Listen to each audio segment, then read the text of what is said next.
여러분 안녕하십니까. 아침에 매일경제 뉴스 길잡이 이상훈입니다. 오늘도 한꺼풀 더 들어가는 뉴스를 여러분께 차근차근 전해드리겠습니다. 먼저 일면 기사부터 보시죠. 매일경제신문입니다.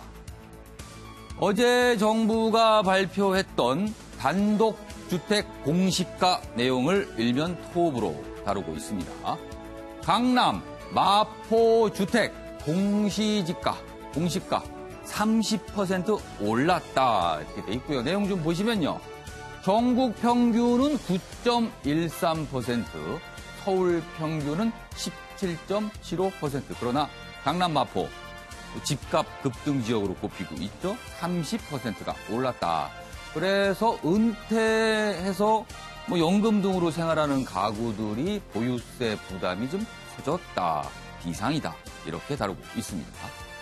자, 다음은 한국일보인데요. 역시 비슷한 내용을 다루고 있습니다. 상위 2% 주택의 세금 폭탄이다. 그런데요, 시세 15억이 갈랐다. 15억 기준으로 차이가 좀 난다는 소리군요. 여기 보면요. 집값 비쌀수록 공시가 상승률은 높았다. 어떻게 보면 당연한 얘기인데 어떻게 차이가 나는지 좀 자세히 보겠습니다. 25억 이상 주택은요, 공시가가 36% 정도 올랐고요. 15억에서 20억 사이 주택은 21%. 그리고요, 15억 이하 주택은 5.9%. 그래서 시세 15억을 기준으로 차이가 많이 난다. 이렇게 돼 있습니다. 일부는 보유세가 50%까지 오르는 경우도 있을 수 있다는데요. 일반적으로 봤을 때 서민층의 경우는요, 크게 오르지 않아서 걱정하지 않아도 된다. 이렇게 한국일보는 전하고 있습니다. 자, 이번엔 중앙일보로 가겠습니다. 기사가 이쪽에 있군요. 트럼프 작년 12억 달러 문재인 대통령에게 직접 요구했다. 방위비 분담금으로요. 지난해 11월 말입니다. G20 회의에서 만나서 문재인 대통령에게 12억 달러 부담하라. 직접 얘기를 했다. 이렇게 돼 있습니다. 오늘 중앙일보에만 나온 기사인데요. 소식통에 따르면 트럼프 대통령이 이 문제에 대해서 굉장히 완강하다. 못 깎아준다. 이런 소리로 들리기도 합니다. 그리고 청와대는요. 합리적 수준 타결을 위해 노력하겠다. 이런 입장을 나타냈습니다. 자, 마지막으로 한겨레 신문 보겠습니다. 여기 보면요. 캐리커처로 돼 있네요. 얼굴이 등장을 하고 있는데 양승태 전 대법원장 어제 구속 수감이 됐습니다. 제목은 이렇습니다. 죄와 벌, 사법부의 새 길을 묻다. 양승태 전 대법원장 구속 수감, 사법부 독립 근간 흔든 중대 혐의다. 심판자를 자부해온 사법부 치욕의 날이었다. 그리고 김명수 현 대법원장은요, 참담하고 부끄럽다. 이런 반응을 보였습니다. 자, 지금까지 일면 기사를 저희가 짚어봤고요. 오늘도 네 분 패널께서 나오셨는데요. 한 분씩 소개해드리겠습니다.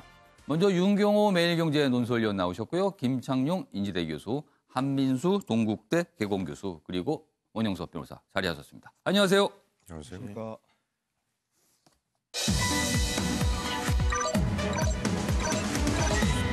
오늘자 신문 기사들의 핵심을 정리한 아침을 여는 키워드입니다. 첫 번째 키워드, 기계는 거짓말 안 한다. 어제 많이 들어보셨겠죠? 이 얘기가 우리 정부로부터 나왔습니다. 그리고 호구 발언의 목포가 발칵. 다 나오지 마라. 이런 말을 하신 분이 있고요. 마지막으로 변호사를 못 구해서, 이렇게 네 가지 키워드로 오늘 주요 내용을 정리해봤습니다. 그럼 첫 번째 기사는요. 일본 초계기 논란이라고 표현을 할까요? 아니면 잡아떼고 있는 상태라고 표현할까요? 그 내용 좀 보겠습니다. 첫 번째 기사입니다. 일본 초계기 60에서 70m 고도로 비행하는 게 선명하게 잡혔다. 위협 비행 덜미가 드러난 셈이다. 이렇게 내용이 돼 있습니다. 국방부가 대조형암 레이더 화면을 공개를 했습니다. 원래 영상이 있지만 영상을 처음에 공개를 하려다 일단 사진부터 좀 공개하자 해서 여러 가지 사진을 정부가 내놨는데요. 군이 내놨습니다. 군, 기계는 거짓말하지 않는다. 발뺌하는 일본의 증거로 어제 사진을 제시했습니다. 그리고 초계기가, 일본 초계기가 540m 정도 접근하는 장면도 찍혀 있고요. 그리고 동영상은 일본 대응을 보며 공개하기로 했습니다. 그런데요, 이런 우리의 증거 제시에 대해서 일본은요, 적절한 비행이라고 여전히 그냥 얘기를 하고 있습니다. 자, 그러면 관련 기사가 더 있는데요. 다음 기사 보겠습니다. 여기 보시면요, 조선일보입니다. 군, 일본 초계기 또 접근하면 헬기로 육탄 방어. 육탄 방어라는 거는 뭐 이렇게 부딪힌다는 소리가 아니라 이제 헬기가 출동을 하겠다는 거죠. 초계기가 다가왔을 때 그 내용입니다. 먼저 좀 사진을 좀 세 장이 연달아 이거부터 좀 보시죠. 국방부가 24일 공개한 일본 초계기. 이 초계기가 대조영함, 우리의 구축함에 근접 비행하는 모습인데요. 일단 뭐 이렇게 날아오고 있고요. 여기 사진 보면은 사실은 잘 안 보이시죠 모르지만은 이게 이제 적외선으로 뭐 탐지가 되기 때문에 이 고도나 거리가 표시가 되는 사진입니다. 그래서 정확하게 숫자가 찍혀 있거든요. 그래서 군 당국이 기계는 거짓말을 하지 않는다. 그 얘기를 한 겁니다. 내용 좀 더 자세히 보죠. 이쪽에 오겠습니다. 대조영함에서 찍은 당지 사진을 공개했습니다. 그리고 앞으로 헬기를 출동시킬 수도 있다. 그리고 경고 통신의 강도를 좀 높이겠다. 이 강도라는 건요, 좀 더 표현을 강하게 하겠다. 지금까지는 좀 형식적인 그런 문구들로 경고를 하는데 그 이상으로 좀 강하게 하겠다. 그런 내용입니다. 그런데 일본은요, 위협할 이유가 없다면서 또 부인을 하고요. 또 일본 일각에서는요, 일본 초계기가 오히려 위협을 받은 거다. 이게 말이 되나 싶어요. 우리 구축함은 바다에서 항해를 하고 있고 일본 초계기가 날아왔는데 구축함이 이동을 하면서 초계기를 위협했다? 이런 주장까지 나오고 있어서 갈등이 점점 깊어지고 있는 상황입니다. 자, 윤경호 논설위원님. 네. 사실은 우리 군이요, 24일, 어제 이제 이렇게 공개했는데 그 전에 일본 초계기가 이미 앞서 몇 차례 더 근접비행, 위협비행을 했는데 그때는 참았습니다. 그렇다가 세 번째 또 이런 모습을 보니까 공개를 한 거거든요. 정말 향후에 우리 군의 대응 어떻게 좀 갈 것 같으세요? 예, 그러니까 한일이 지금 동맹 관계는 아니지만 예. 인접국으로서 우방 관계 아닙니까? 예. 광개토함의 근접 비행을 둘러싸고 논란이 대조영. 예, 아니 이전에 논란이 벌어지고 나서 양국 간에 실무 협의를 진행까지 했잖아요. 예. 왜 그랬는지에 대한 어찌됐든 시시비비를 규명하기 위해서. 그러나 일본 측이 실무 협의를 박차고 나갔다고 할 정도로 예. 사실상 거부하는 단계까지 가고 나서 지금 이 대조영함 또 초계 비행이 생겼다는 게 심각한 상황입니다. 혹시 윤교호 의원께서는요, 이렇게 사실 앞서 논란이 있는데 또 대조영함이 이렇게 근접 비행하는 게 일본이 좀 의도적이라고 보세요? 아니면 그냥 우연이라고 보세요? 바로 그런 점에서 제가 일본이 왜 그럴까를 더 따져봐야 되는 거죠. 단순히 지금 우리 국방부 관계자가 기계는 거짓말을 하지 않는다. 그건 정말 촌철살인 얘기를 잘한 것 같아요.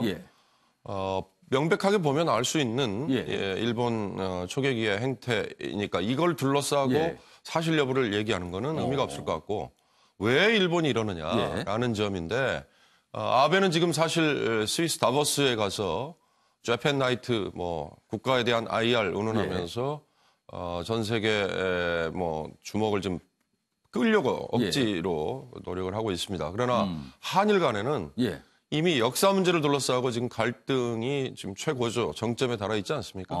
일각에서는 외교가 이미 실종됐다라고 얘기를 할 정도인데 그런 점에서 사실 역사 문제는 우리가 뭐 가해자 피해자 이걸 너무나 명백하기 때문에 우리가 뭐 수세적일 수가 없는 사안이거든요. 근데 오히려 일본이 더 지금 공세적으로 나오고 있는 걸로 가는 거에 이런 군사 문제 갈등이 더해진 것이다. 역사 문제에서 자기들이 수세적으로 갈 수밖에 없는 거를 덮기 위해서 군사 문제에 뭔가 이슈를 돌리는 성동격서 다른 걸 같은. 덮기 위해서 일부러 그러는 거죠. 그렇습니다. 이게 이제 국내 정치 목적이라는 거죠. 실제로 레이더 갈등 이후로 아까 말씀드린 관계통합의 레이더 갈등 이후로 아베 지지율이 지금 오르고 있다. 이런 조사가 나오는 걸 보면 이거는 단순히 일본 군 차원에서의 대응이 아니라 일본 아베 총리 이하의 정부의 뭔가 조직적인 의도를 갖는 행위가 아닌가라는 의심을 하게 됩니다. 이 지적 화면에요. 아까 잠시 나왔었는데요. 그 일본 초계기 비행 궤적 그림이 좀 있습니다. 그 그림을 좀 다시 잡아주시기 바랍니다. 지금 보면요, 뭐 이어도 상공에서 지금 보신 모습이고요. 그 궤적 모습 다시 한번 보겠습니다. 지금 선을 보시면요, 접근 시작할 무렵에 이 정도 위치에 있었거든요. 그러다가 비행을 합니다. 그리고 쭉 보시면요, 대조영함을 한 바퀴 돌고 빠져나가거든요. 자, 우방국의 구축함 그리고 일본의 초계기. 통상적인 비행이라면 근처를 비행하고 그냥 지나가야 되는 겁니다. 그런데 이걸 보면은요, 궤적 상태도 누가 봐도 이거는 뭘까요라는 의심을 안 할 수가 없는 궤적이 나타났거든요. 이런데도 일본에서는 위협 비행 없다. 오히려 저 P3라고 돼 있는 일본 초계기가 위협받은 것이다. 이런 반응을 나타내고 있습니다. 자, 김창현 교수님, 일본의 반응 이해가 되십니까? 일본이 만약 한 번만 이런 일을 저질렀다면 우연이라고 할 수 있지만 이게 두 번 반복되지 않았습니까? 그건 의도인가요? 그럼? 의도가 있다고 보고요. 저는 아까 그 얘기에 조금 보태고 싶은 것은 한반도가 지금 평화 무드로서 어떻게 보면 한반도의 긴장이 완화되면서 북미 간의 2차 협상도 앞두고 있고 일본도 북한하고 그 협상을 하고 싶다는 회담을 하고 싶다는 그런 강력한 요구가 있었지만 사실상 조정자 역할을 하고 있는 한국에 대한 불만에 대해서 저는 이게 군사적인 문제이긴 하지만 이 고도의 정치적인 문제이기 때문에 뭔가 다른 분야에 대한 불만. 그렇죠. 그래서 저는 이게 고의성이 다분한 정치적 행위로 보기 때문에 군사적으로 서로 에스컬레이트가 돼서 충돌 내지 위기로 가는 것은 매우 바람직하지 못하기 때문에 이건 정치적인 문제로 보고 정치적으로 해결해야 되고 국방부가 이런 자료들을 공개하는 것은 충분히 피해 당사자로서 움직일 수 없는 증거들 아니겠습니까? 그렇기 때문에 이 부분에 있어서 일본은 어떻게 보면 정당한 행위였다. 별 문제가 없다. 이런 식으로 얘기하는 것은 말하자면 이러한 정치적 행위에 대한 이미 고의성이 다분하기 때문에 우리가 좀 더 정치적으로 접근해서 이런 어떻게 보면 위기 상황 이런 것이 더 악화되지 않도록 할 정부의 노력이 필요하다고 봅니다. 한미수 교수님. 사실 영상 공개는 일본이 시작을 했습니다. 그렇습니다. 일본 초계기에서 찍은 영상을 공개를 했는데 그 초계기 상황은 딱히 좀 뭐 일본이 주장하는 걸 뒷받침하는 부족한 영상이었어요. 그것도 일본 당국에서는 반대를 했지만 아베 총리의 지시에 의해서 전격적으로 공개가 됐어요. 그래서 일본 내에서도 무리한 공개였다는 지적을 받았는데 그렇다면 이번 논란의 중심에는 분명히 아베 총리가 자리 잡고 있는 것 같습니다. 자, 그렇다면 아베 총리는 지금 무슨 생각을 하고 있는 겁니까? 이게 벌써 일본 초계기의 우리 측 위협 비행이 네 번째입니다. 네 번째면은 이거는 단순 실수나 이런 게 아니죠. 의도를 갖고 접근하는 거죠. 전형적인 일본 측의 치고 빠지기 전략 같습니다.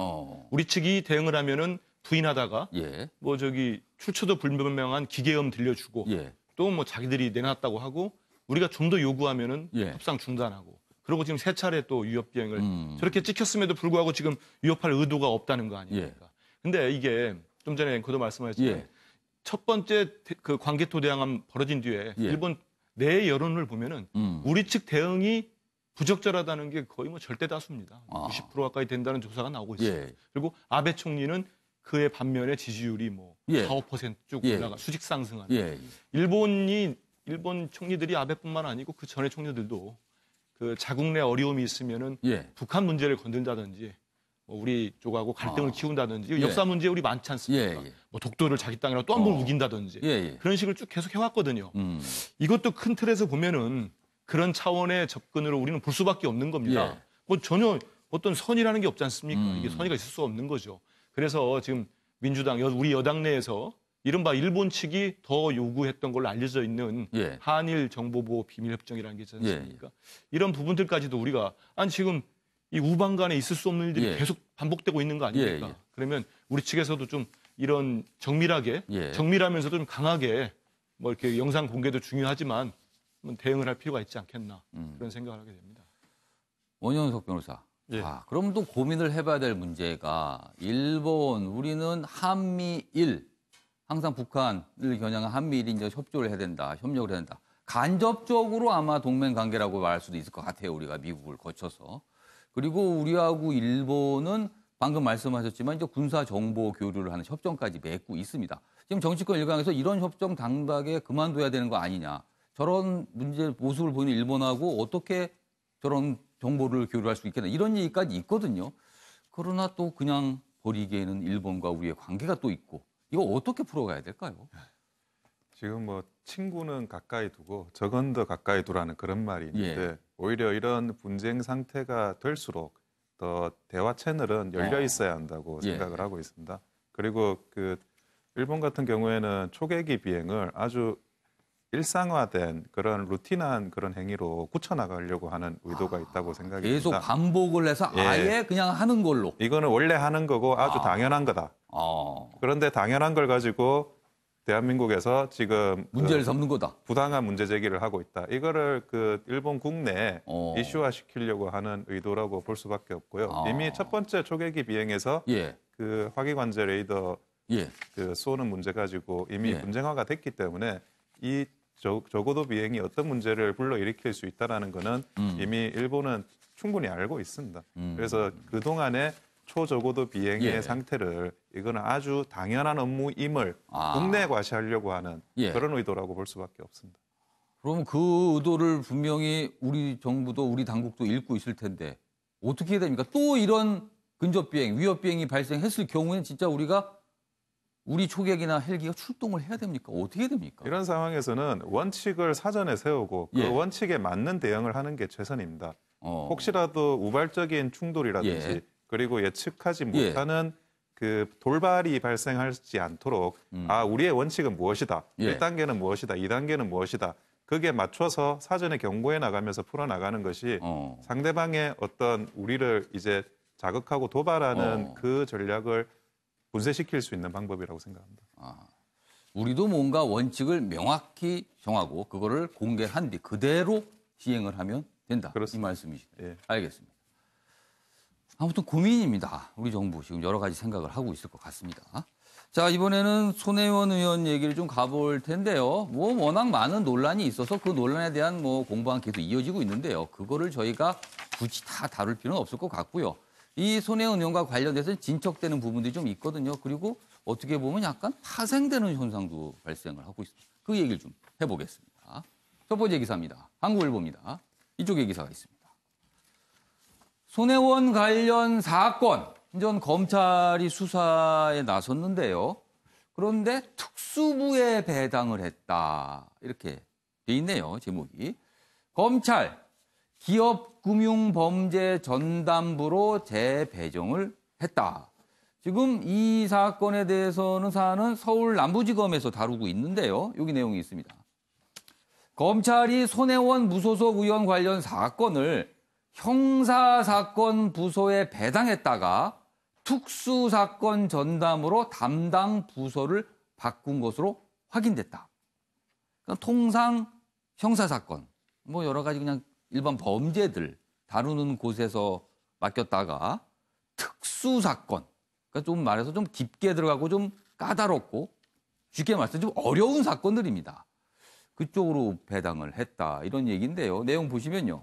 그래서 검찰이 이번 사안을 반부패 사건으로 보고 철저히 수사하겠다는 의미로 해석되고 있다. 이렇게 한국일보는 전하고 있습니다. 일단 원영석 변호사, 이게 어떤 의미인가요, 진짜? 이 특수사건 전담 부서로 바꿨다.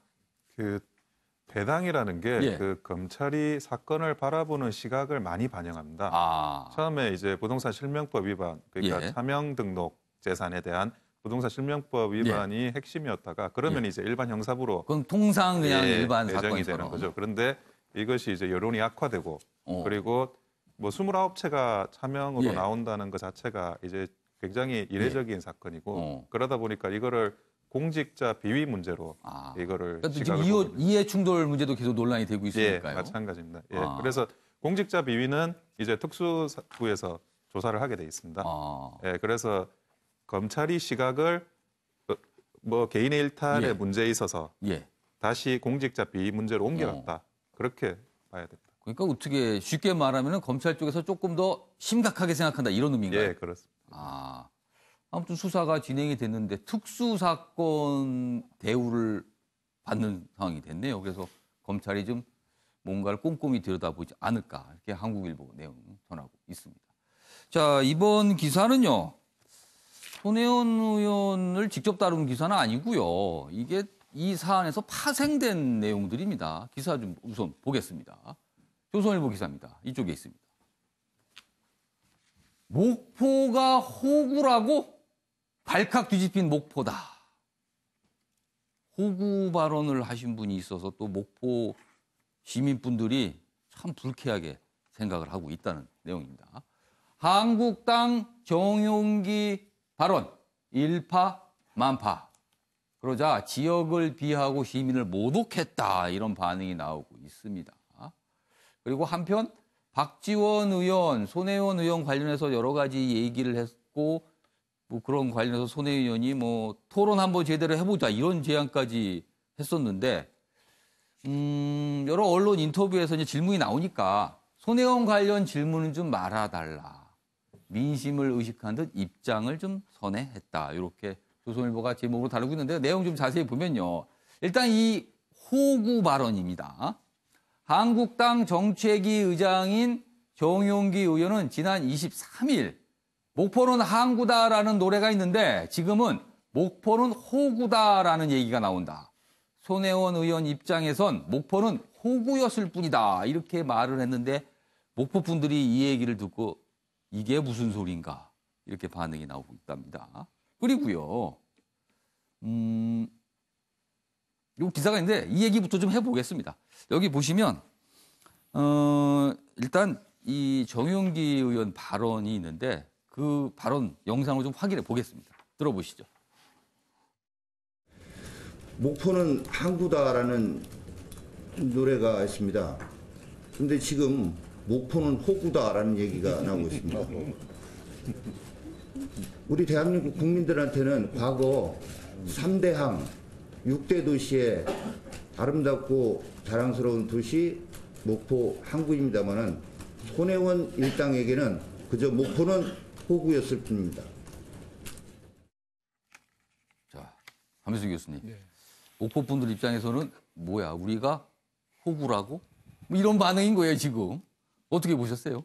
정용기 정책위장이 뭐 편한 자리도 아니고 공식 회의석상에서 회의석상이었습니다. 놀랍습니다, 솔직히. 그리고 얼마 전에 트럼프 대통령이 미국은 더 이상 호구가 아니다고 해가지고 우리 국내까지 호재됐잖아요. 호재됐는데 아마 거기에서 착안했는지는 모르겠는데 저거는 지역 여론, 지역 민심을 전혀 모르는 등한시한 발언이다. 그러니까 손혜원 의원을 비판하려는 말을 하다가 이제 저편을 써버린 거예요. 그렇죠. 저거는 목포 시민들 입장에서 손혜원 의원을 지지하던 손혜원 의원 측의 손혜원 의원의 행위를 비판하던 간에 목포 전체 시민들이 더 나아서는 뭐 호남 주민들도 그렇고요.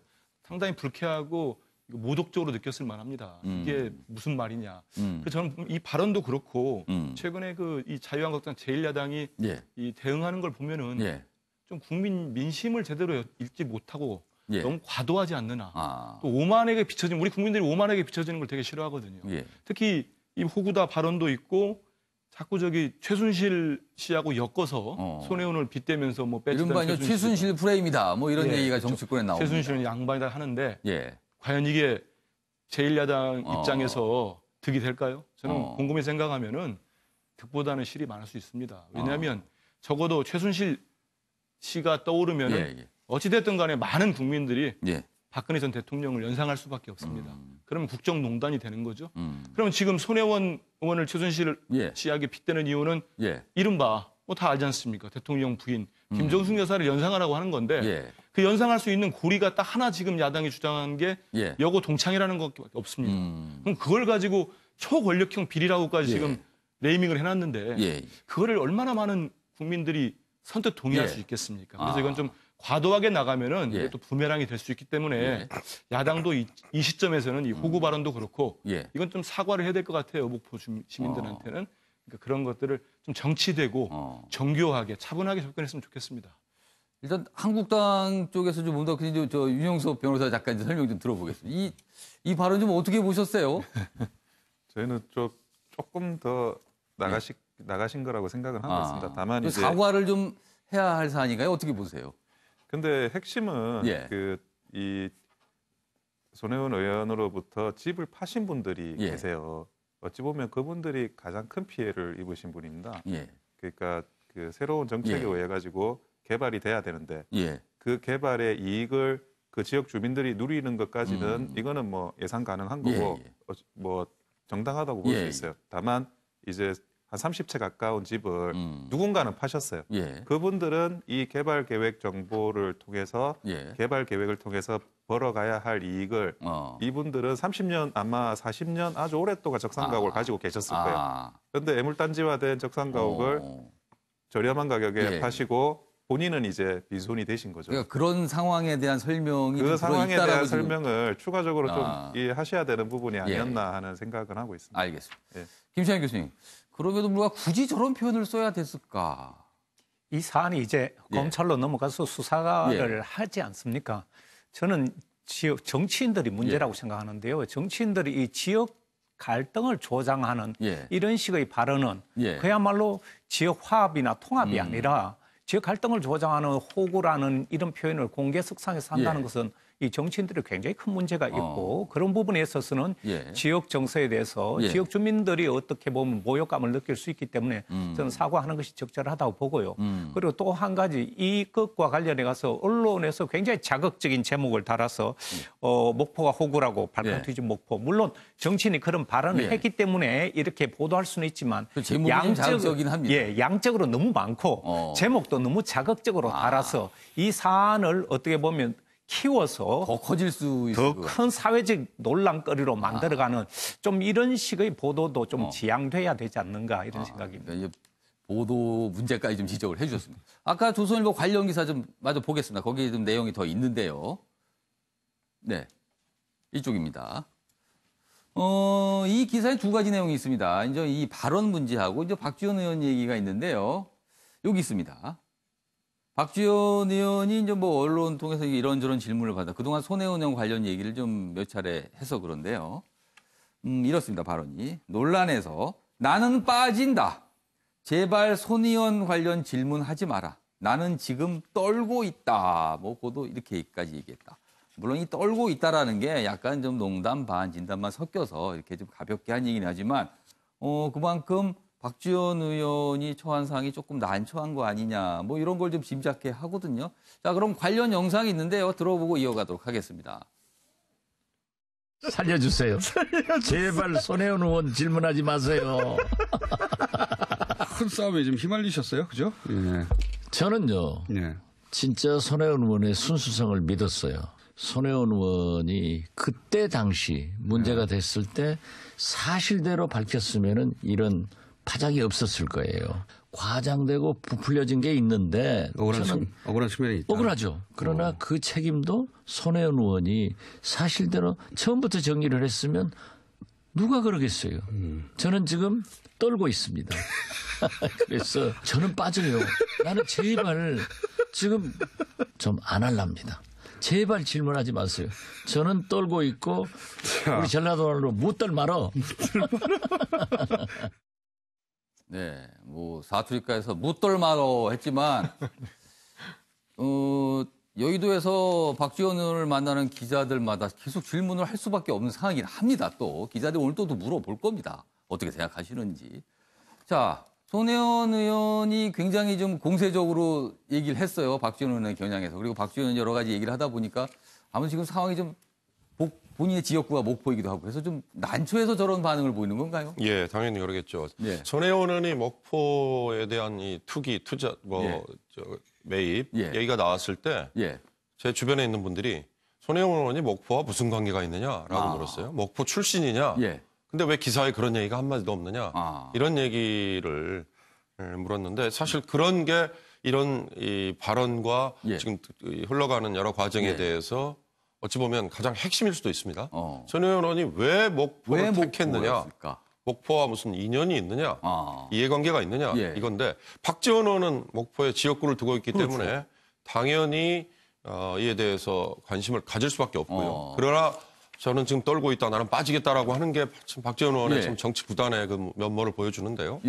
저게 라디오 쉬운 자리니까 저렇게 농담같이 얘기를 했지만 박지원 의원과 손혜원 의원이 서로 공방을 주고받을 때 보면 목포에 무슨 또 다른 뭐 고층 건물 무슨 건립 계획 또 어떤 뭐 건설회사 이름 이런 것들이 나올 때 약간의 의구심들을 가진 분들이 있었어요. 그런 것들은 또 쑥 빠지고 손혜원 의원의 얘기 뭐 이런 그러니까 정치판에서 서로 물고 물리는 이전 투구가 되다 보면 사실은 양쪽이 다 힘들어지는 거죠. 왜냐하면 실체를 모두 다 밝힐 수 있으면 괜찮으나 밝힐 수 없는 상황이라면 여러 가지 의혹 쪽에서 지금 뭐 양측이 다 강력히 부인을 하고 있습니다. 그런 일 없다라고 지금 그런 상태로 덮여버리면 또 다른 의혹만 남은 채 그냥 넘어가는데요. 저는 정용기 의원의 발언은 의도는 충분히 이해갑니다. 목포라는 곳을 손혜원 의원이 아주 쉽게 접근하는 지역으로 생각해서 달라든 것 같다. 이런 표현을 한 것 같은데 정용기 의원 역시 목포와 이해관계가 있는 당사자라면 저렇게 얘기하는 거를 목포 주민들이나 주변에서 받아들일 수 있겠죠. 그러나 제3자에 불과하지 않습니까? 지역구도 대전 어디 쪽이죠. 더군다나 야당 소속이죠. 지금 뭐 슬그머니 입당했다고 지금 다시 비판의 화살이 쏠리고 있는 정태욱 의원의 이부망천 발언도 비슷한 거죠. 본인이 전혀 그 지역과 상관이 없는데 제3자가 그 지역의 주민들의 자존심을 그러니까 훼손하는 지역 정서를 자극하는 자존심을 훼손하는 그런 발언은 정치인으로서는 정말 삼가해야 되는 치명적인 실수인 거죠. 이번 사안으로요 목포가요. 뭐 일각에서는 그렇습니다. 목포가 이렇게 많은 주목을 받았던 게 언제였던가 이런 얘기도 합니다. 뭐 한참 전에는 있었지만 지금 최근 들어서는 없었는데 이렇게 주목을 받고 있다. 근데 목포 시민분들도 참 이게 좋은 주목인지 아니면 논란의 주목인지 좀 고민을 더 하실 수 있을 것 같기도 합니다. 알겠습니다. 이번에는요. 양진호 회장 얘기로 좀 가보겠습니다. 어제 뭐 여러 가지 얘기가 있어서 기사에 좀 나와 있습니다. 서울신문입니다. 먼저 정부가 어제 대책을 좀 거론을 했어요. 양진호식 음란물 카르텔 구속 수사 그리고 재산 몰수한다. 이른바 이런 음란물 관련해서 부를 축적했다면 그 부를 몰수하겠다는 겁니다. 진작에 이런 조치가 좀 있었어야 했을 거 아니냐 이런 아쉬움이 좀 드는데요. 늦게나마 하여튼 이런 얘기가 나왔습니다. 보시죠. 정부 불법 음란물 외파도 근절 대책 어제 밝혔는데요. 뭐 필터링 업체 등과 상호 지분 소유 금지. 그러니까 이게 뭐 그 회사 관련돼서 좀 제안을 하겠다는 거고요. 24시간 상시 모니터링 그리고 즉시 삭제를 추진하겠다. 그리고 공공기관이 직접 뭐 필터링하는 방안도 논의한다. 뭐 여러 가지 얘기가 있습니다. 일단 늦었지만 필요한 조치를 한 것 같습니다. 자, 그리고요. 양진호 회장과 관련된 직접적인 기사가 있습니다. 그 내용 좀 보시죠. 이쪽입니다. 경향신문인데요. 양진호 공판이 연기가 됐는데 그 이유가요. 변호인이 사임했기 때문이다. 그러니까 변호인을 못 구했다는 겁니다. 원래 변호인이 있었는데 그만두는 바람에 아직 못 구했다는 거예요. 내용 보시면요. 그래서 내달 21일로 뭐 그래서 여러 가지 나오는데 여기 있습니다. 어제 사실은 이 공판이 열렸는데 뭐 한 20분 정도 만에 그냥 금방 끝났습니다. 그 이유가요. 여기 있습니다. 재판부는 그러나 양 회장의 변호인이 출석하지 않자 양 회장에게 사유를 물었고 양 회장은 변호인이 집안에 피치 못할 일이 있어 사임했다. 속히 변호인을 구하겠다고 답했다. 한마디로 재판을 열었는데 변호인이 없어서 그냥 일단 첫 재판은 흐지부지 되고 만 겁니다. 집안에 피치 못할 일이 있어서 변호인이 사임을 했다. 자, 원영석 변호사, 이건 무슨 사정입니까? 이거는? 최근 들어 이제 그 피의자 피고인을 변호하는 변호사에 대해서 그 언론이나 여론에서 공격을 하는 경우가 굉장히 많습니다. 일례로 이제 드루킹에 대한 변호인들도 모두 사임을 해서 국선 변호로 진행을 했습니다. 그런데 이 이제 양진호 씨에 대한 그 변호인도 아마 본인에 대한 어떤 여러 가지 부담감을 많이 느꼈으리라 추측만 할 일단 뿐입니다. 추정이시죠? 그렇습니다. 그건 추정인데 그런데 요즘에 특히 그 변호인에 대한 공격이 많아지는 것들은 사안마다 약간씩 차이는 있겠지만 이거는 좋지는 않습니다. 무슨 말이냐면 변호인의 윤리상 그 변호사는 이제 어떤 사건을 가려가면서 받는다라는 거는 사실은 변호사 윤리에는 일단은 어떤 피의자도 변호는 받게 돼 있습니다. 변호사 윤리의 위반일 수가 있습니다. 그리고 변호사가 누구도 맞지 않으려고 하는 그 피고인이야말로 어찌 보면 변호사의 도움이 가장 필요한 변호인입니다. 그 변호인의 도움이 가장 필요한 사건에 대해서 변호사가 자기의 손을 빼는 상황이 되는 거거든요. 그래서 이 부분에 대해서는 국민들도 그 변호사는 의뢰인의 이익을 위해서 이제 일을 하지만 그것이 이제 피고인의 최소한의 인권을 보장하는 그런 장치로서 활동한다는 걸 좀 이해를 해주셨으면 좋겠습니다. 그럼 만약에 양진호 회장이 이렇게 변호사를 구하지 못할 경우는요? 어떻게 되나요? 국선 변호인으로 진행이. 그럼 또 혹시 그 국선 변호인도 너무 또 부담을 갖는 거 아닐까요? 어떻게 됩니까 그런 경우는? 사실은 국선 변호인들도 그 사회적으로 이슈가 몰리는 사건에 대해서는 나름 부담감을 많이 느낍니다. 그렇다고 해서 뭐 비용을 많이 주는 것도 아닌데 그 부담을 많이 느끼는데 그럼에도 불구하고 이제 어쩔 수 없이 또 진행을 하셔야죠. 하지만 그 기본적으로 그 변호인의 선택권을 원활하게 행사할 수 있는 거는 개인의 최소한의 인권입니다. 우리가 재판상 인권을 보장받을 수 있어야만 그게 실제로 제 인권을 보장받는 아주 유일한 길입니다. 그래서 그 부분에 대해서는 좀 국민들도 많이 이해를 해주셨으면 좋겠습니다. 원영석 변호사께서는 이제 변호사 입장에서 보면 그런 고민이 좀 있다 이런 말씀이시네요. 근데 워낙 국민적인 분노가 크다 보니까 이 변론을 맡은 변호사들도 참 부담감 때문에 고민이 있다. 뭐 이런 내용 같네요. 보니까 뭐 개인의 집안 사정으로 피치 못하게 그만뒀다거나 하나. 김창현 교수님.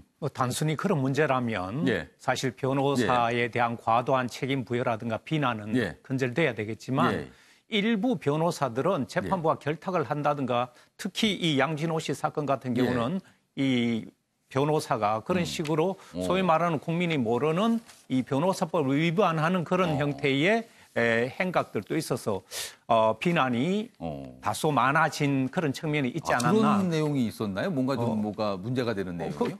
검찰에서 재기 수사 명령이 내려졌던 그 사건 같은 경우는 과거 얘기죠. 그렇죠. 지금이 아니고 그 양진호 회장 관련 과거의 문제 때 조금 그런 배운치 않은 일들이 면이 있었다 그 얘기시군요. 그렇죠.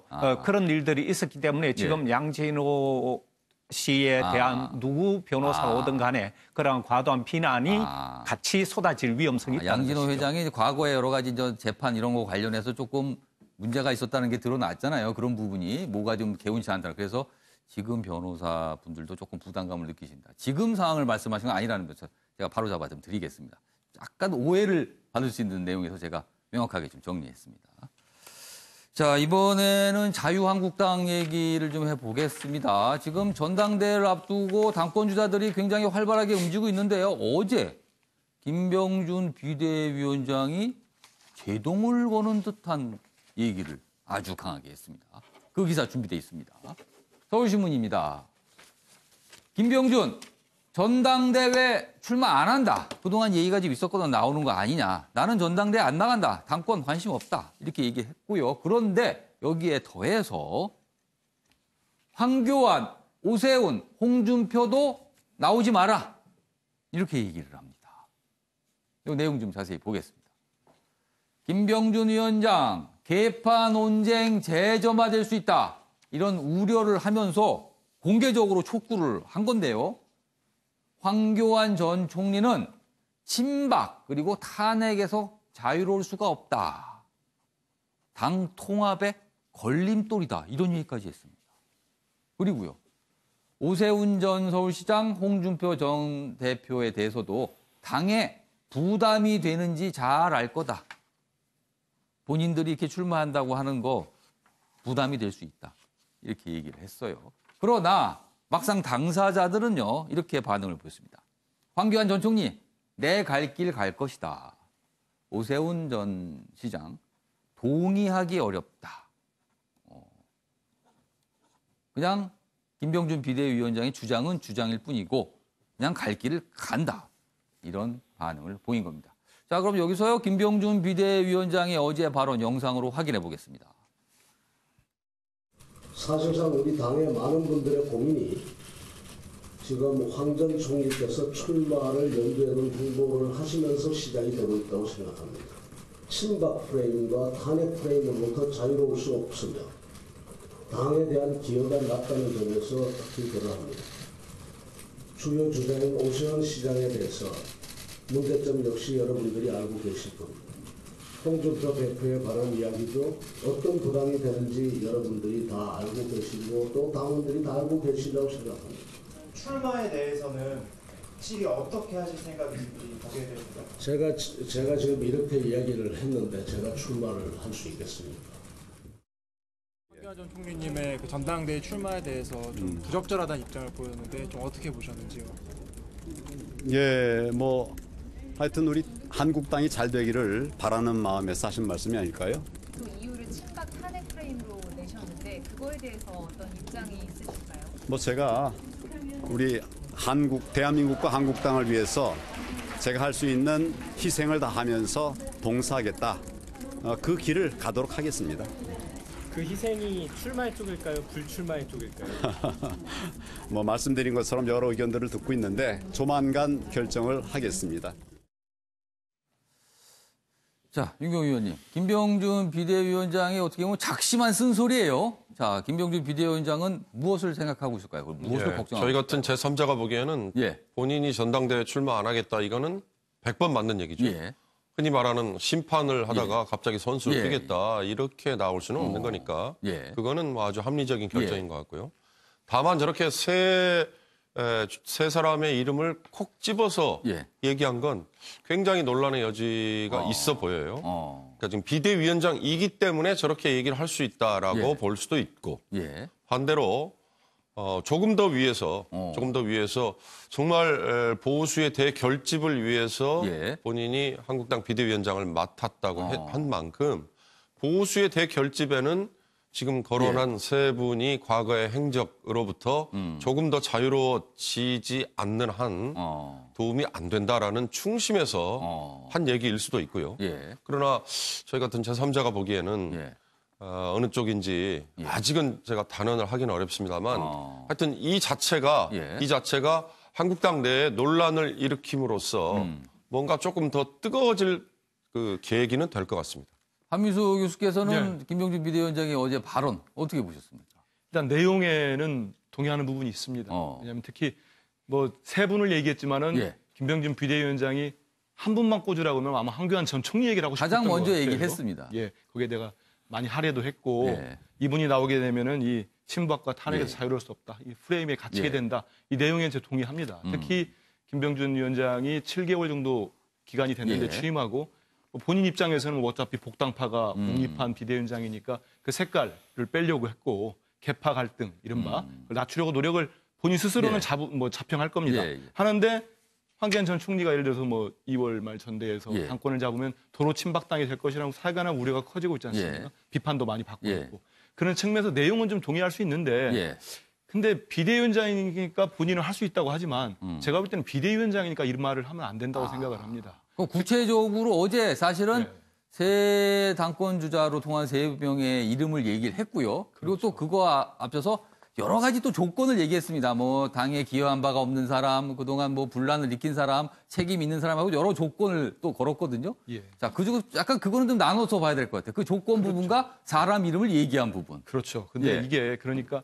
이런 문제가 있으면 예. 우리 비대위원장은 현재 당 대표 아닙니까? 예, 예. 그럴 때는 이런 유력 주자들과는 사전에 좀 얘기가 되거나 아니면 좀 뭐 이른바 물밑 접촉 같은 게 있어야 되는데 전혀 안 됐던 것 같아요. 왜냐하면 이 김병준 비대위원장이 작심 발언을 한 지 채 몇 시간도 안 돼가지고 예. 세 분 다 내 갈 길 가겠다. 그럴 자격이 있느냐. 뭐 이런 식의 갑자기 저 직자적인 발언이 반응이 나왔습니다. 어떻게 보면 게 갑자기 툭 던진 듯한 느낌이 본인은 갈등을 하고 있다는 고민한 거네요. 것 같습니다. 실제로는 본인도 예. 출마까지 고민했다는 거 아닙니까? 그런 관측들이 많았죠. 그런 측에서 그런 점에서 나왔지만은 예. 바로 세 분이 또 나는 내 갈 길 왜 당신이 상관하는 식으로 나와버리면은 예. 모양새도 우스워졌고 예. 좀 전에 말씀 나온 것처럼 좀 이렇게 흥행 뭐 자유한국당 지지자 입장에서는 흥행하는가 했는데 이게 자칫 이전 투구식으로 예. 또 흘러가 버릴 수 있는 약간 좀 부정적 영향을 미치는 발언이 아니었나 그렇게 보고 있습니다.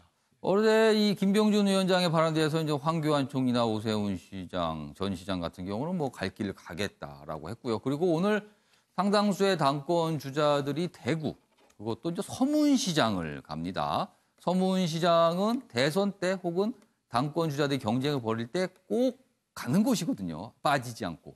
대구라는 지역, 그리고 경북까지 포함하면요. 한국당의 경우는 책임 당원이, 아주 핵심 당원들이죠. 책임 당원이 한 32만 명쯤 되는데 이른바 TK 지역에 10만 명이 있습니다. 비중이 굉장히 높은 겁니다. 그래서 그런가요? 아무튼 그쪽 지역에 대해서 굉장히 신경을 쓰는 상황인데 김창현 교수님, 뭐 김종규 비대위원장 발언은 두 분께서 좀 설명을 해주셨고요. 당권 주자들의 반응, 내 갈 길을 가겠다. 이건 어떻게 좀 보셨습니까? 내 갈 길을 가겠다 그 말 속에 예. 비대위원장의 이런 어쩌면 옳고 바른 지적이지만 싹 무시하겠다는 것 아닙니까? 저는 이 김병준 비대위원장의 이런 발언을 유력한 이 주자들이 이렇게 무시한 이면에는 어떻게 보면 비대위원장은 무대를 만들고 공연이 잘 펼쳐질 수 있도록 그 역할만 하면 되는데 이 구체적인 사람 이름까지 거명하면서 나오라 나오지 말라라는 것은 일종의 월권 행위로 보고 있다는 것이죠. 그리고 또 하나는 본인 스스로가 심판자에서 선수로 뛰겠다는 듯이 입장이 오락가락했기 때문에 비대위원장으로서의 입지를 스스로 굉장히 좁혀버려서 자신의 말의 설득력을 상당 부분 상실한 그런 측면이 있고요. 그리고 다음 달이면 비대위원장 임기가 만료됩니다. 그렇죠. 레임덱 현상이 여기도 바로 나타난 것이죠. 당신은 이제 끝났으니까 이제 손 떼고 빠지라. 거기에 제 갈 길을 가겠다는 그런 의미들이 다 함축돼 있다고 보는 것이죠. 내 갈 길 간다의 의미는 참 여러 가지 뜻이 있다라고 굉장히 다양한 의미로 분석을 해주셨습니다. 김창현 교수께서요. 자, 오영석 변호사. 그만하라는 발언, 그리고 무슨 소리야, 내 갈 길 간다라는 또 반응, 어떻게 평가하셨어요? 저는 김병준 비대위원장이 정치적인 발언을 하는 걸 제가 처음 봤습니다. 무슨 말이냐면 그동안에는 계속 학자적인 이야기를 많이 하셨어요. 정책에 대한 이제 조언도 많이 하시고 그런데 그 당권 주자의 거취 문제라든지 이런 부분을 직접적으로 언급하는 거는 그동안에 그 김병준 비대위원장의 이야기했던 바하고도 상당히 다르고요. 근데 다만 그 누가 나와야 된다, 누가 나오면 안 된다라는 이야기를 언젠가 때가 되면 하겠다는 이야기는 아주 오래전부터 했었습니다. 그 부분에 대해서는 뭐 갑자기 그 튀어나온 이야기는 아니고요. 이미 뭐 몇 달 전부터 적어도 그거 이야기를 하는 것이 비대위원장으로서 나의 책무를 다하는 거다라는 이야기는 그러니까 고민은 사실, 좀 오랫동안 했었다. 사전에 오래 한 이야기입니다. 그리고 이제 이 이야기 또 사실 당원들은 공감하는 이야기예요. 무슨 말이냐면 오세훈 시장님은 이래서 안 되고 황교안 총리님은 이래서 안 되고 그리고 홍준표 전 대표님은 이래서 안 된다는 걸 당원들도 너무 그 부분을 고민하고 있고 그래서 어떻게 해야 되냐. 그 주장에 대해서 공감하십니까? 그거 공감이 되는 내용입니다. 당원들도 사실은 어떻게 해야 될지를 너무 잘 모르겠고 이런 문제들이 있다는 것도 다 알고 공감이 되는 내용이고요. 그럼에도 불구하고 이제 그 김병준 비대위원장님이 이 부분을 짚었다는 거는 그 누가 3명 중에 본인이 이야기하신다 그래서 뭐 당대표 나오실 분이 안 나오고 그러진 않을 거예요. 근데 당대표가 되더라도 그런 이제 명분에서 부족함을 알고 되라라는 좀 부담을 가져라는 소리네요. 그 이야기를 지금 하신 것 같아요. 근데 그 어찌 보면 그 본인이 당대표를 나온다고 하면서 이런 말을 하면 굉장히 의도가 굉장히 좀 나쁜 의도로 보여질 수 있는데 그게 아니라 나는 안 나오겠다. 그리고 이 이야기를 하겠다. 이런 것들은 뭐 의도에 있어서는 그렇게 순수성을 많이 의심받지는 않을 것 같고 그리고 이제 다만 이제 당권 주자들 사이에서는 그 김병준 비대위원장이 자살폭탄 테러를 한 게 아니냐. 우리한테까지 정당성에 피해를 본인이 출마 안 하면서 다른 사람까지 다 출마 못하게 하려는 생각이다. 그런 불만은 있을 수 있을 것 같습니다. 자살폭탄 테러를 한 거다라는 비율도 해주셨네요. 알겠습니다. 자, 다음 기사 갈 텐데요. 어제가 문재인 대통령의 생일이었습니다. 그래서 여러 가지 모습이 좀 언론에 포착이 됐는데 그 내용 우선 기사부터 좀 보겠습니다. 여기 있습니다. 매일경제신문인데요. 일단 사진 보시면요. 어제 문재인 대통령이 대전을 방문했고 대전의 명소로 뽑기는 저 제과점에 들렸습니다. 근데 그 제과점으로부터 생일 케이크 선물을 이렇게 받아서 직원들과 이제 축하를 나누고 있는 사진이 일단 있고요. 내용 좀 보시면요. 대통령 생일 이해찬 더불어민주당 대표는 홍삼을 보냈군요. 생일 선물로. 그리고 김병준, 손학규, 정동영 뭐 다른 정당 대표들은 축하난을 보냈고요. 중국 시진핑 주석도 축하선을 보냈다. 이런 내용을 전하고 있습니다. 자, 그럼 여기서요. 이 내용과 관련해서 박진아 아나운서가 전한 이슈톡에서 좀 더 자세한 내용 들어보겠습니다.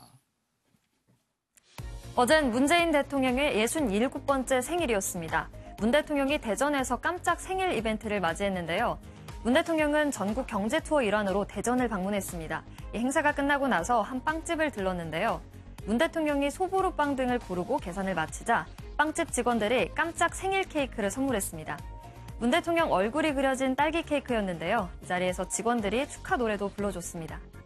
문 대통령 생일 이벤트 하면 떠오르는 게 있죠. 바로 지하철 광고인데요. 작년에 문 대통령 지지자들이 지하철 광고로 생일 축하 이벤트 해줬잖아요. 이번에도 마찬가지였습니다. 서울역 철도 5개 광고판에 생일 축하 광고가 올라왔는데요. 인터넷 신문 광고로도 축하 메시지를 볼 수 있었고요. 국민청원 게시판에 이렇게 축하 글이 올라오기도 했습니다. 지지자들의 축하에 이어서 여야 지도부에선 문 대통령에게 생일 선물을 보냈는데요. 건강 챙기며 국정 운영하라며 홍삼을, 한반도 평화와 민생의 새봄을 바라는 마음을 담았다며 노란 바구니를, 또 이렇게 난을 보내기도 했습니다. 중국의 시진핑 국가주석도 서한을 보내서 생일을 축하했는데요. 청와대는 서한에 따뜻한 축하와 함께 한중 관계 발전을 중시한다라는 메시지가 담겨 있었다고 전했습니다. 이에 문 대통령은 SNS에 감사 인사를 전했는데요. 생일이라고 평소와 다르진 않지만 축하해주시는 많은 분들로부터 힘을 얻었습니다. 고맙습니다. 라고 전했습니다. 청와대에 따르면 생일을 차분히 보냈으면 좋겠다는 문 대통령의 뜻에 따라 별도의 축하 행사는 하지 않았다고 합니다. 지금까지 박진아의 이슈톡이었습니다. 네, 국민청원 게시판은 뭔가 이렇게 호소를 한다는데 거기에 생일 축하한다는 글이 올라온 것도 좀 독특합니다. 알겠습니다. 이번에는요, 어떻게 생각하십니까? 순서를 진행해 보겠습니다. 패널 네 분의 촌철살인의 논평을 들어보는 순서입니다. 보시죠.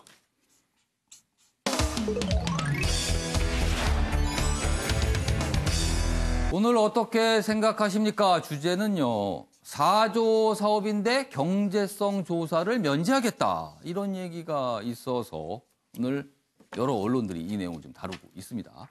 먼저 조선일보 기사부터 보겠습니다. 내용이 이렇게 돼 있습니다.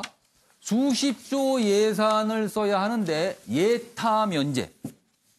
예타는요, 예비 타당성 조사의 줄임말인데 통상 거액의 돈이 들어가는 이른바 사회 간접 자본을 건설할 때 뭐 철도라든가 도로, 뭐 댐, 다리 뭐 이런 걸 말합니다. 돈이 엄청나게 들어가죠. 이런 사업의 경우는요, 이거를 건설하는 비용과 이게 건설됐을 때 나올 수 있는 편익을 비교해서 편익이 크다는 판정을 받을 때만 건설을 할 수 있거든요.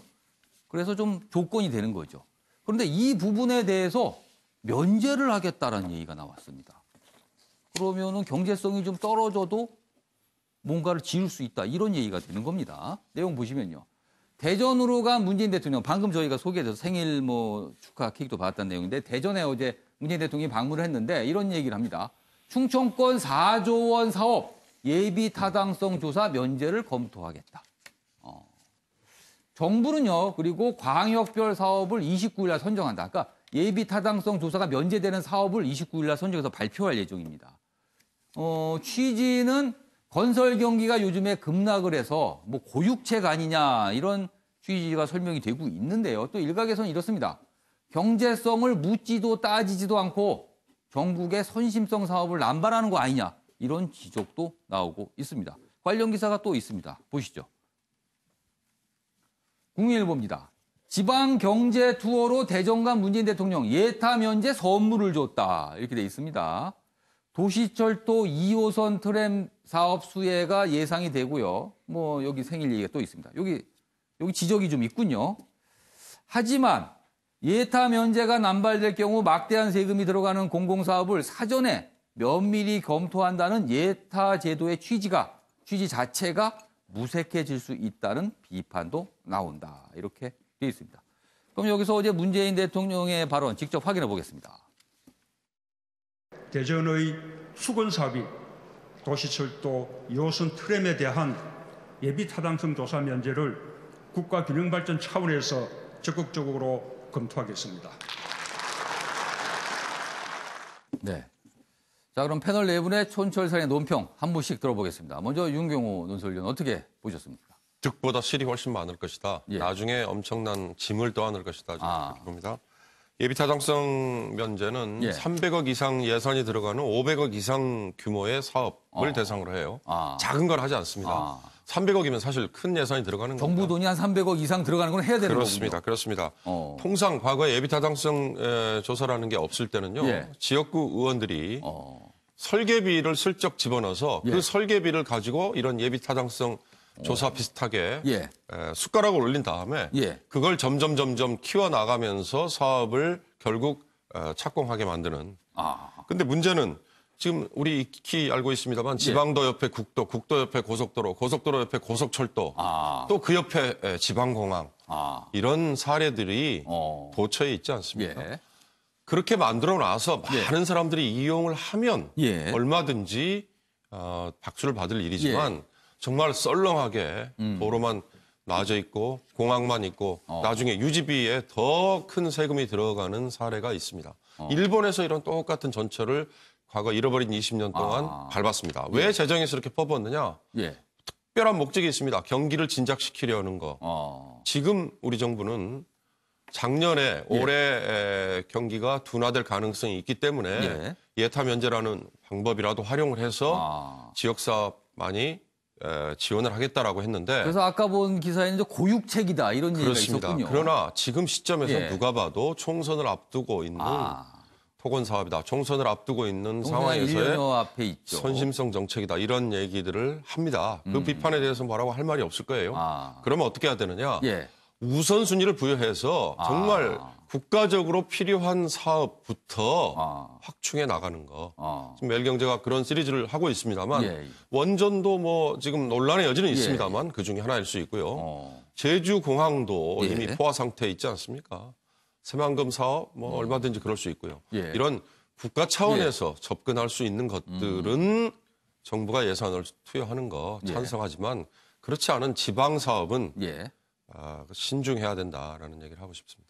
김시환 교수님, 취지는 지역균형 발전을 목적으로 한다. 이런 취지도 또 설명이 되고 있는데요. 어떻게 생각하십니까? 지금 저 내용을 자세히 보면 예타 면제를 하겠다는 것이 아니라 적극 검토하겠다는 것이기 때문에 아직 단정을 하면 안 되는데요. 다만 29일에 정부가 이제 뭔가 발표를 할 예정입니다. 그래서 이제 적극 검토하겠다는 단서를 달긴 달았지만 예타를 면제할 것이 아니냐는 예상은 충분히 합니다만 이 난개발이라든가 또 무분별한 이런 국책 사업을 막기 위해서 예타 제도를 도입한 것은 저는 굉장히 선진 제도고 필요한 제도이기 때문에 이 제도의 취지를 살렸으면 좋겠다.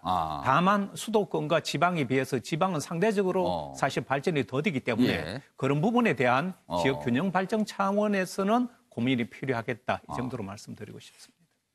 듣고 보니 굉장히 고민인데요. 두 가지 측면이 다 있어서 어떤 선택을 해야 되는가라는데 이제 정부 쪽은 지역 균형 쪽을 선택을 한 듯한 지금 분위기입니다, 지금. 자, 한민숙 교수께서는 예. 어떻게 생각하십니까? 이게 대통령이 이제 면제 검토를 하겠다고 했는데 우리 국가재정법에 보면은 경제적이나 사회적으로 긴급한 상황이거나 아니면 지역 균형 발전이라는 국가적으로 추진할 사업 같은 경우는 예외적으로 면제할 수 있다고 돼 있습니다. 그러니까 대통령이 지역에 가서 어떤 지역 상황을 보고 이런 것가 필요하다고 얘기를 하는 거에 대해서는 뭐 충분히 검토를 하거나 고려가 됐을 거로 믿고 있습니다. 근데 이 문제는 이제 예타를 쭉 해왔는데 2009년도에 할 때 이명박 정부 때 면제가 됐던 걸로 알려져 있습니다. 10년 만에 되는 거고 특히 이제 이 정부에서는 대선 공약에 대규모 SOC 부분에 대해서는 자제하겠다는 공약이 지금 있었습니다. 그래서 저렇게 쓴 거는 대통령 취지나 분명히 발언의 배경이 있고 동감을 할 수 있지만 이 부분에 대한 설명은 특히 뭐 여당 지지자도 있을 수 있고 여기에 대해서 많이 의구심을 갖는 사람이 있을 수 있으니까 공약이 추구하는 방향과는 좀 다르다. 그러니까 그렇게 충분히 문제 제기를 할 수 있거든요. 좀 전에 나온 것처럼 총선 앞두고 선심성 아니냐 이런 문제 제기도 있을 수 있으니까 충분하게 정부에서 좀 설명을 하면 좋겠습니다. 알겠습니다. 원영석 변호사께서는 어떻게 생각하십니까? 그 예비 타당성 면제를 해야 되는 상황은 그 경제성을 뛰어넘는 가치들이 있습니다. 생명이나 안전, 안보 같은 단순히 뭐 수익대 그러니까 돈으로 계산할 수 없는 가치가 그런 있을 가치들을 때. 위해서 그런 가치들에 대해서는 이제 면제를 하고자 하는 거고 4대강 사업도 이제 홍수를 막아야 되는 문제들, 그 홍수와 관련해 가지고 발생하는 인명 피해 이런 것들을 고려해 가지고 이제 그렇게 진행이 된 건데 예비 타당성을 면제를 하면 할수록 권력의 힘이 굉장히 강해집니다. 예비 타당성이라는 것은 권력을 최소한 통제를 할 수 있는 어찌 보면 그 핵심적인 지표입니다. SOC라는 것은 기본적으로 경제성을 위해서 진행이 되는 사업이지 않습니까? 그런데 그 타당성을 조사하지 않는다. 오히려 타당성은 조사하되 이 정도 타당성이라도 낮은 타당성이 있다 하더라도 그 다른 요소들이 더 있으니까 해보자. 이런 거는 정무적인 판단으로 가능한 부분이라고 생각이 들지만 타당성 자체를 조사하지 않는다는 것은 도대체 우리가 하는 사업의 우선순위나 아니면 각 사업이 가지고 있는 그 비교 평가들, 그러니까 먼저 들어가야 될 게 있고 나중에 들어갈 게 있는 건데 그 순위 자체를 아예 산정하지 않겠다는 겁니다. 이거는 결국에는 이제 위정자가 자기가 내가 원하는 사업이 가장 올바른 사업이다. 가장 경제성 있는 사업이다. 그런 식으로 이제 풀어나가신다는 건데 그거는 그 마치 법치주의 국가를 전근대적인 왕조 국가로 돌리는 그런 이제 조치가 아닌가 그런 생각을 합니다. 아무리 마음이 급하고 힘들어도 그 바늘 허리에 실을 맬 수는 없지 않습니까? 우리가 지켜져야 될 최소한의 절차들은 반드시 지켜져야 된다고 생각합니다. 알겠습니다. 지금까지 뭐 네 분의 생각을 좀 다양한 생각을 좀 들어봤습니다. 다음 기사는요. 김정은 북한 국무위원장 관련 기사가 준비되어 있습니다. 이쪽에 있군요. 경향신문입니다. 여기 사진을 일단 보시면요. 김영철 노동당 부위원장이 미국을 갔다 와서 트럼프 대통령이 친서를 받아서 김정은 위원장에 전달을 합니다. 여기 친서가 들려 있습니다. 사진에서 작게 보실지 모르겠지만 여기 보시면요. 트럼프 대통령 특유의 그 사인, 굉장히 이렇게 필체가 막 거칠게 위아래로 이렇게 써 있는 그 사인 모습이 보이거든요. 분명히 친서가 맞는 것 같습니다. 자, 여기 기사 보겠습니다. 김정은, 트럼프 믿는다. 북미 함께 한 발 한 발 나아갈 것. 이런 반응을 보였습니다. 친서를 받고요. 김영철 반미 협상 결과 보고에 훌륭한 친서다. 커다란 만족이다. 아주 극찬을 했습니다. 자, 윤고 의원님. 김정은 위원장이 트럼프 대통령 친서에서 무엇이 그렇게 마음에 들었을까요? 무슨 내용이 거기에 있었을까요? 글쎄요. 지금은 이제 분위기 띄우기 위해서 트럼프나 김정은 위원장이나 서로 공감대가 있는 것 같아요. 그러나 중요한 건 김영철 위원장의 방미 워싱턴행 이후에 스웨덴에서 실무 협상을 했지 않습니까? 당초에는 3박 4일 하겠다고 그랬다가 2박 3일로 줄였는데 그 실무 협상에서 어떤 진전이 있었는지에 대한 발표를 아직 하지 않고 있어요. 일정은 뭐 2월 말께라고 과감하게 밝혔지만 대체 어느 장소에서 하는지 그다음에 흔히 말하는 비핵화 관련해서 어떤 진전이 있는지 진전이라는 건 서로 중간에 오가는 내용들이 약간의 언론의 검증이랄까요? 아니면 주변 국가들의 검증이랄까 이런 것들이 필요한데 그에 대해서 함구를 하고 있는데요. 그 함구가 이 김정은 위원장의 저 미소 속에 뭔가가 있다는 걸 의미하는지 한번 봐야 될 것 같습니다. 알겠습니다. 자, 오늘 준비한 순서는 여기까지입니다. 명백한 사실에도 잡아떼고 있습니다. 오히려 자기네 초계기가 위협을 받았다고 적반하장 주장도 하고 있어요. 그런데요. 일본의 행태를 보면 다분히 의도적인 듯합니다. 무언가 목표를 향해 차근차근 가는 모양새인데 이 개운하지 않고 불안한 상황, 우리는 어떻게 해야 되는 걸까요? 아침 매일경제 오늘은 여기까지입니다. 시청해주신 여러분 고맙습니다.